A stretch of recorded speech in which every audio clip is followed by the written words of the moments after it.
कभी सोचा है एक इंसान के दिल में कितनी पीड़ा समा सकती है। मैंने अपनी जिंदगी में सिर्फ दुख सहा है, ना किसी का बुरा किया, ना किसी का हक छीना।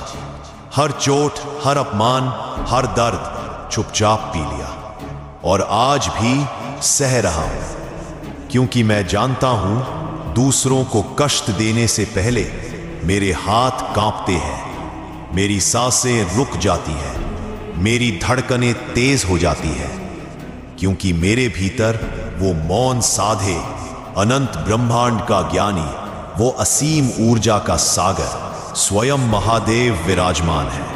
वो जिनके लिए समय भी रुक जाता है, वो जिनकी दृष्टि से पापी का हृदय कांप उठता है, वो जिनका स्पर्श पत्थर को भी चेतना दे देता है। और अगर यह महादेव किसी के भीतर जाग गए तो समझ लो